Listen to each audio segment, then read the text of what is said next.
It's embarrassing as a Canadian to have to listen to some of this stuff. It's all marketing. It's all big money. This oil is all going to China. It's not for Canada. It's not for the United States. It's not ours. It belongs to the oil companies. And Canada's government is behind making this happen. It's truly a disaster to anyone with an environmental conscience. Look, like any town, like any province, like any industry, there are pros and cons to the oil sands. The pros obviously outweigh the cons for most people. But we can talk about the pros and the cons. But not Neil Young and his propaganda exercise. No positives were allowed to be filmed. No good news, no reclamation, no Indians who actually love the place and their jobs. Oh, and Neil Young's own diesel-belching tour bus full of roadies and toadies. Yeah, that was edited out too. Go home, old man. And by home, yeah, I mean Los Angeles, North America's most polluted city, a city that runs on Saudi oil. Ryan in for Alex this morning. Ryan Doyle in for Alex Pearson this morning. Ezra's absolutely right. That was from last night's Source program, and he's absolutely right. What Neil Young is doing right now in his campaign against the government and against what is going on in Alberta is propaganda. And you know why it's propaganda? It's propaganda because he's not making any reasonable points. He's not actually coming up with facts to back up his argument. He's simply repeating the same thing again and again. Two people on different sides of this issue. Tim Moen, one of the guys Ezra was actually referring to, who did some of the filming of Neil Young's work, and Andy Cobb, who might be on the other side of things, join us to talk about this. Gentlemen, I'm going to start with Andy in this circumstance because, Andy, it just puzzles me that people could actually be supportive of what Neil Young is saying in that he doesn't really say anything. Well, first of all, let me say that Southern man, people around in the free world, Let's just say here, whether you're talking about Ted Nugent or Neil Young, that these old rockers did some great work back in the day. And so I don't want to take a stand against Neil Young because I've seen him in concert twice and I love him. But I'm not necessarily on the same side as Neil Young in that I don't really know that much about his particular campaign. But what I do want to say is that what I heard was absolutely right. I do live in Los Angeles, and it is the smoggiest place I've ever been. And it does run on oil. So, you know, I haven't come here to point fingers at anyone and say, you're part of the problem, because I'm part of the problem. And what we're here to do is understand the place where the oil is coming from and to understand the people who do it. And so we can all know more about the world that we're living in, because the world that we're living in, I believe, is in trouble. All right, information is never a bad thing, but I also like jobs. I like economic prosperity. I like economic growth. And if we can get that oil and we can make it so that we do so in a green way, and that is being done, which Neil Young wants to just kind of glaze over and gloss over, then certainly we have to give that side the benefit of the doubt, do we not? I don't know what you mean by getting the oil in a green way. Can you tell me more about that? Well, there are processes. I mean, it's not like 30, 40 years ago. Things have cleaned up to a certain degree, and Tim will probably tell you that a lot of that was actually not included in what Neil Young filmed, but we'll get to that in a second. Things have been cleaned up a little bit, but Neil Young still lives in the 1950s and 60s and wants everybody to think that it's being done in the most dirty of ways. Well, you know, that may be true. I'm here to learn about the techniques by which you get the oil from the sands. But what's definitely true is that the more carbon we're putting in the atmosphere, the closer we are to some really dangerous results.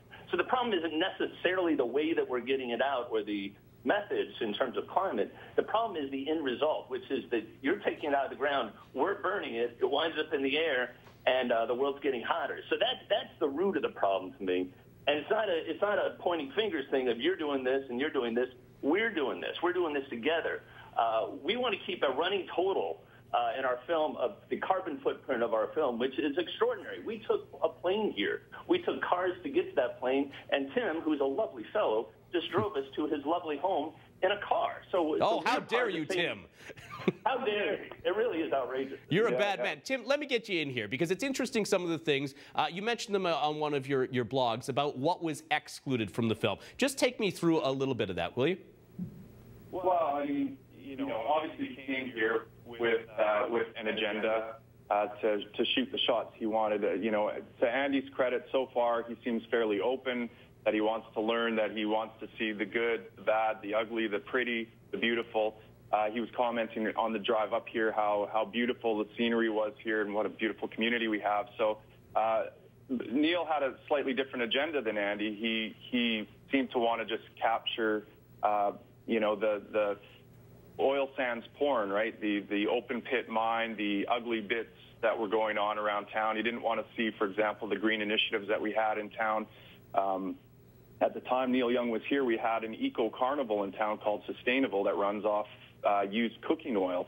And we thought it would be great for him to come down and see that. Sure. And maybe even fuel up his eco-friendly car down there, get some shots down there. But that wasn't on the agenda for Neil. He had a very specific game plan, and that was to smear the oil sands, frankly. And see, Andy, that's the point, and I would love you to address this part of it. I mean, why exclude those type of things? I mean, if we're talking about learning isn't done in a closed-minded fashion. It's done in a way where if you've got a sustainable festival going on down the street, it would be a no-brainer if I was Neil Young to go film that, instead of going for the easy, cheap shots of, oh, look how bad this is, look at the dirty stuff coming out of the ground. That's a 2-foot putt. That's a tap-in, and it's not telling the whole story. Wow, a sports metaphor. You nailed it, man. I don't know. I don't know that that's a bad point. I don't know anything about Neil's project, and, we all criticized him when he started playing one-note guitar solos, but now we love it. So perhaps the man's a genius and we just don't know. But I'll tell you, if there is an eco-carnival, I want to go to that because that sounds like fun. But taking it seriously for a second, why leave that out of a film? Does that not describe to you a guy who's got an agenda, one that isn't a well-rounded picture of what's actually going on? Well, I don't know. I mean, he may have come here to paint a certain picture of what's going on. Now, I will say this, that there are a bunch of issues around First Nations that have to be addressed. There are a bunch of issues about reclamation that have to be addressed. We're here to learn more about that. And ultimately, at the bottom of it all, we need to address the fact that the more carbon we get out of the ground and put into the air, the more screwed we're all going to be very soon. So, yeah, but repeating the basic, that has to be part of it. And 97% of scientists saying that means that we have to accept that science. It's not a matter of belief in this climate No, but change repeating one basic concept again and again certainly doesn't mean you're when ignoring. People don't accept this basic science. The 97% of scientists you're simply we have to keep going on to it until you address that. You're simply ignoring the rest of the story, which is exactly what Neil Young is guilty of.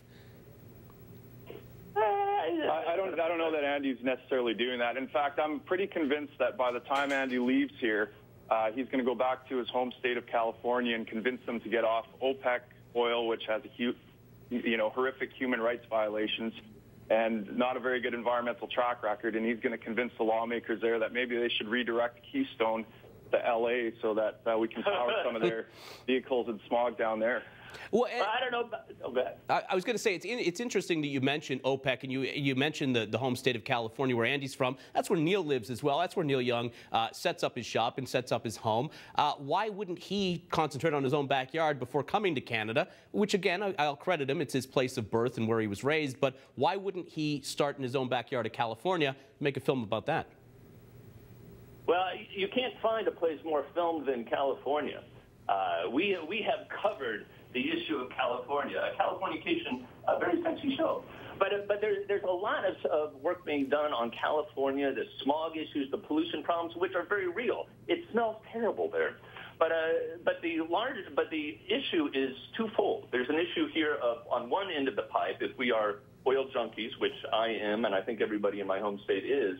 On one end of the pipe is production, which is here, and on the other end is consumption, which is definitely going on there. So we want to tell both sides of that story, but I think it's an important story to be told, and we don't want to leave anything out. That's why we're here. Tim, let me ask you, Neil Young talked about the idea that rock stars don't need oil. He talked about his car, and I guess if we want to just focus on the car, he might have a small degree of a point, but people in their day-to-day lives use oil products, and I'm going to guess that Neil Young is no exception to that fact. In fact, you mentioned the idea that his diesel bus, which was carrying his crew, was excluded from the filming. Yeah, that's right. I mean, he definitely left a large carbon footprint in Fort McMurray for sure. I was kind of excited about the project because I thought that Neil Young's actions spoke louder than his words. I mean, here's a guy that's burning a lot of energy, consuming a lot of energy, and promoting a green product. And essentially, I see that as our job up here as responsible oil producers and community members. We're burning some energy, we're creating some wealth, like Neil Young is, and eventually, our technology is getting greener and greener, and we're coming up with reclamation technology that's going to benefit the world. So, Neil Young's actions are modeling the way for us in a sense, in that way. But the hyperbole we can do without, that's not going to get us anywhere. All right, we're going to come back. I want to continue this conversation with the both of you. More on this Neil Young story, more on him swinging back at the Harper government here in Canada. More on Straight Talk, Sun News Network.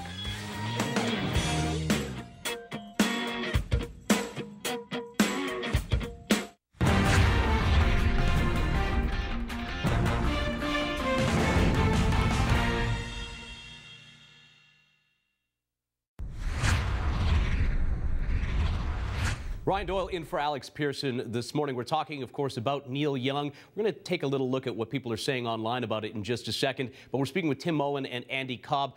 Tim, who worked with Neil Young as part of a film that he was doing in Fort McMurray, Alberta, about the oil sands. And Tim, let me ask you. We'll get back to the debate. It seems like Andy and I are getting into a bit more of an argument than even you and Andy are. But let me ask you, Tim. We'll talk about the idea of the community itself. What was the reaction? Because this morning we've got stories about Neil Young sort of fighting back against the Canadian government. What was the reaction of just local residents that Neil Young was there doing this kind of filming? Well, residents were open to him. There's lots of Neil Young fans here, and I played the first song I ever played in a garage band was "Rockin' in the Free World," so I'm a Neil Young fan, so I was excited. And there's lots of people excited to see his technology and to hear what he had to say and hear what his concerns were, because ultimately we're concerned about our perception in the world, and we're concerned that we're doing this in a responsible way, and that's kind of why you want to buy your oil from us, by the way. But once he left here and started talking about Fort McMurray being Hiroshima and saying some untrue things about us, the oil sands are killing Aboriginals. I mean, to my estimation, and speaking with friends of mine in the Aboriginal community and businessmen, they're flourishing. Their health is better than it was, 25, 30 years ago, and certainly before the oil sands came here. So there are certainly some areas that we need to be worried about. There are, possible health concerns downstream from the oil sands that probably should be studied more. And as evidence emerges, whether there's causation or not,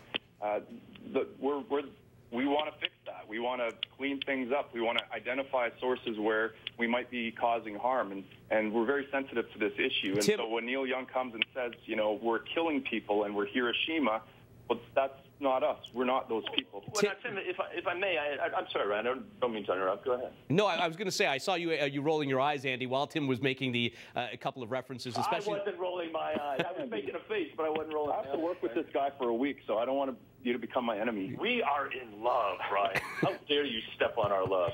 But, Ryan, I don't pretend to be an expert in these issues. I'm here to learn about them.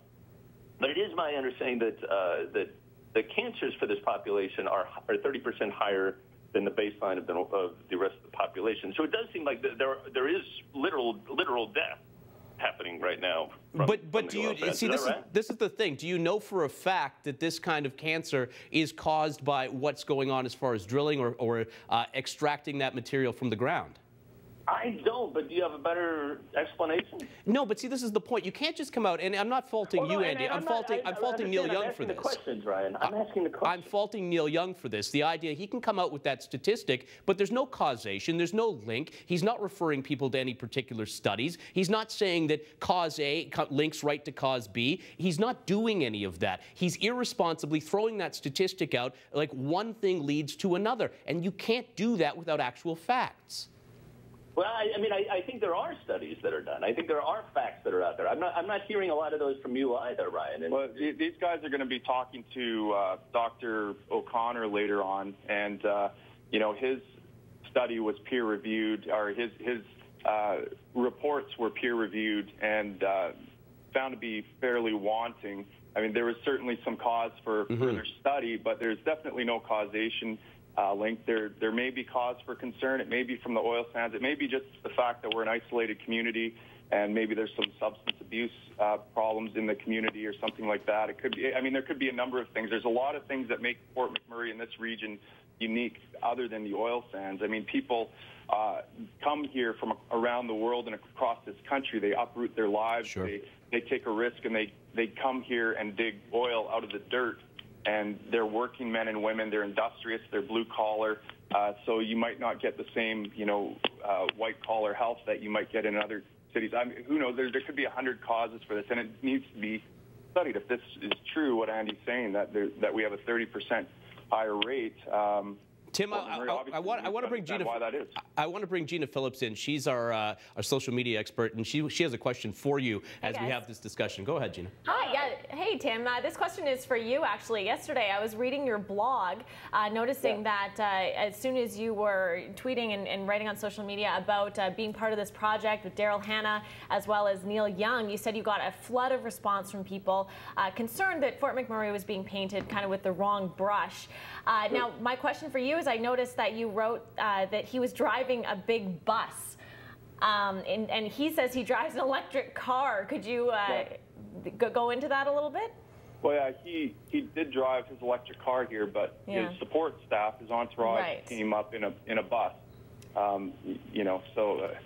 Yeah, I mean, his carbon footprint definitely was bigger, far greater than any individual in this community. That's for sure. And I think that's a good point. And I think that we are all tied into a system that uses fossil fuels, carbon, greenhouse gases in order to give us the life that we have. Our carbon footprint is embarrassingly high for this trip.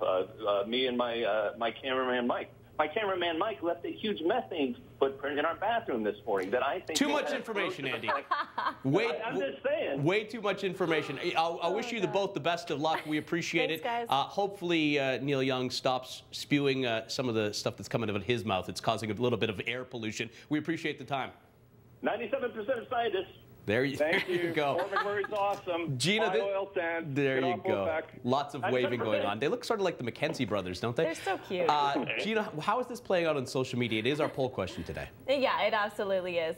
We are asking, let me just switch to it here, whether or not Canada's oil sands is, what is it? Is it a benefit or a blight to Canada? Well, most people so far say it is, in fact, a benefit. You can go to sunnewsnetwork.ca and vote in that poll. But I'm also looking at our Facebook page. It's just flooded with response from people. We have about 4 posts on this right now. We have what Ezra Levant's take is. We have some other commentary from and interviews from others as we keep covering this story. This is one that just won't go away. It's the gift that keeps on giving. I want to read one post from Joseph who says, sorry, Neil, the majority of people cannot afford an electric car. The funny part also, Neil, is all the oil products that went into making and lubricating your fancy car. So there you go. I mean, well, and that's the point I tried to raise with Andy, and I'll give him the benefit of the doubt. He's trying to learn about this. Sure, I didn't want to attack the guy too badly, but overall, there are a lot of oil products that Neil Young uses, including in his car, that he's just oblivious to. That he doesn't understand that these things are sometimes made in Canada, and we need these kind of products to be made in order to ensure our economy continues to grow and that jobs continue to be created. Absolutely. And when he compared to tar sands with Hiroshima, Fort McMurray, that radio station banned his songs. People were boycotting him. There was a huge response to that, and it's just kind of grown from there. Yeah, somebody get me Leonard Skinner on the phone. Maybe to the remaining members, can we get them together to write some sort of rebuttal in all of this? Thank you, Gina. We appreciate it.